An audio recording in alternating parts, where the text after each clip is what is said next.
New York Governor Andrew Cuomo has touted his state's response to protesters demanding action on police reform. The governor recently signed several major bills opposed by police unions. Among them are a chokehold ban and the repeal of a law which keeps police disciplinary records secret. But at least one group says that the governor hasn't gone far enough. They are family members of people who have been killed by New York City Police Department officers. In a letter to Governor Cuomo, they say none of them has seen adequate justice for their loved ones, and they criticize Cuomo for previously blocking progress on issues important to them. Constance Malcolm signed that letter. A New York City police officer shot and killed her teenage son, Ramarley Graham, in his own apartment, in their apartment, back in 2012. Constance, first of all, I am so sorry for your son's death. But you say that Governor Cuomo has been really preventing the state of New York from enforcing police reforms prior to these recent protests? Yes. For decades, we've been trying to pass these bills, and he constantly tried to block them or try to water it down. But the family, stood to him like, we're not going to stand for that. We want what we want, and we don't want to water down bills because we know what we need, because our family had to go through, the loss of our loved one. And this is why we fought so hard to get this bill passed. And he wanted to take credit if he did, something. You didn't do anything. You tried to block these bills. If it wasn't for the Family and Justice Committee and the community in uproar, this bill would have never been passed. So for him to act like he's taking credit for the bill, don't take credit for something that you didn't do. Your hands were tied. Well, for our viewers who may not know, can you tell us more about what happened to your son and how you've tried to get justice for him since? Ramarley was killed in 2012, like you said, in our home. He was walking home with two friends. He stopped in a bodega, came out. The cops, they were surveilling the bodega. It had nothing to do with Ramarley, saying that they targeted him because he came out of the bodega too quickly. You go in the bodega, you don't see what you want, you're going to come out. That's just normal. So he continued to walk. He saw a couple guys on the corner that he knew. He gave them a pound, pulled up his pants, and kept on going. That's when the same undercover cops saying that they saw a gun in his waist. They followed Ramarley home. Onto them, they didn't know it was camera on the house. It's camera from the bodega. There's another camera when he turned the corner to come home, and there's a camera on the house. That's not my house. I rented the apartment there. So I didn't put cameras there for any reason. The landlord had those cameras there.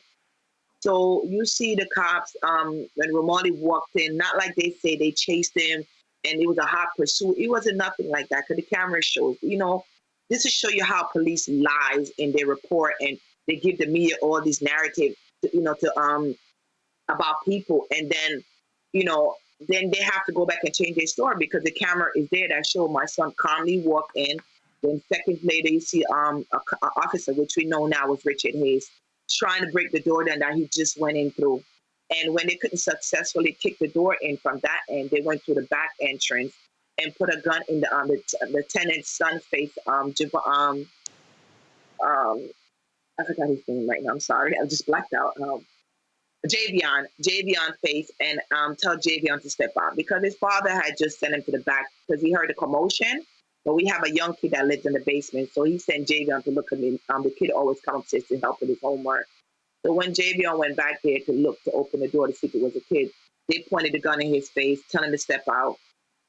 The father didn't see Javion come back, so he started walking to the back to see what was going on. That's when they stuck the gun in his face, run through his apartment, opened up the front door for the other cop. Richard Ace came in, bolted up the step, kicked my door without any warning. My mom was about to walk to the door because she heard the commotion, so she walked towards the door. Ramarley was behind her. My son, Chinar, was 6 at the time. He was behind Ramarley. So when the door got kicked in, she got startled, and, the gun just went off, she said. She thought it was her. She held her chest. She realized it wasn't her. She realized that Marley was behind her. So when she looked behind her, she didn't see Ramarley. When she looked down, she saw Ramarley's legs hanging out the bathroom, and his body was inside the bathroom. She, in turn, turned to the police and said, "Why did you do that?" They, cursed at her and tell her to shut up before they shoot her too. And basically, they just manhandled her and threatened her. And then after that, they took her to the police station, had her there for 7 hours, questioning her, showing her pictures of people that wasn't Ramarley, saying it was Ramarley, and she kept on saying that's not him. up to today, they still didn't find a gun. My son never had a gun. He didn't wrestle with the police officer, because that's what they first put out too, that he wrestled with the police officer and the police shot him. That came out of Ray Kelly's office. And then they found out it wasn't true. They had to retract that story.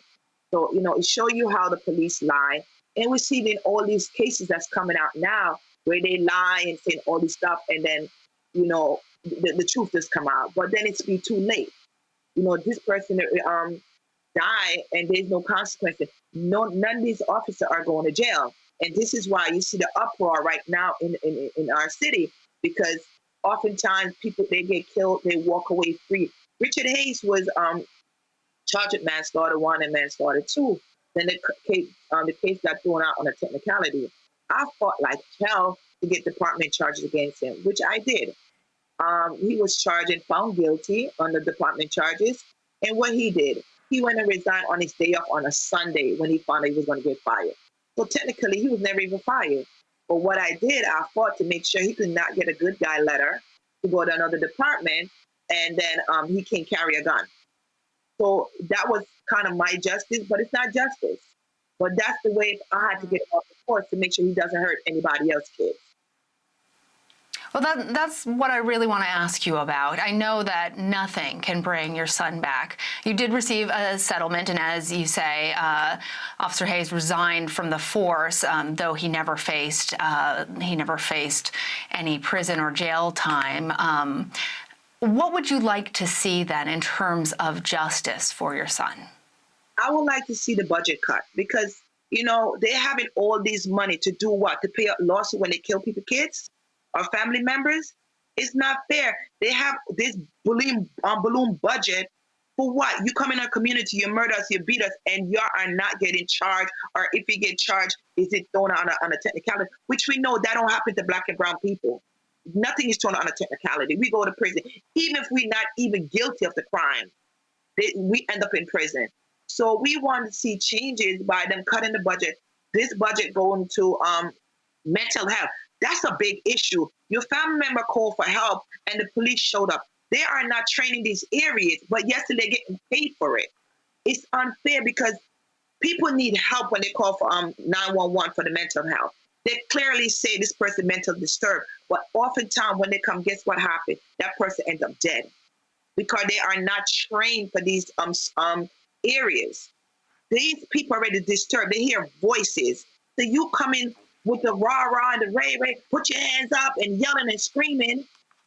That's not helping it escalate things. And oftentimes the person ends up dead, and the person that called 911 for help have this thing hanging over their head. Oh my God, I called the cops and my family member is dead.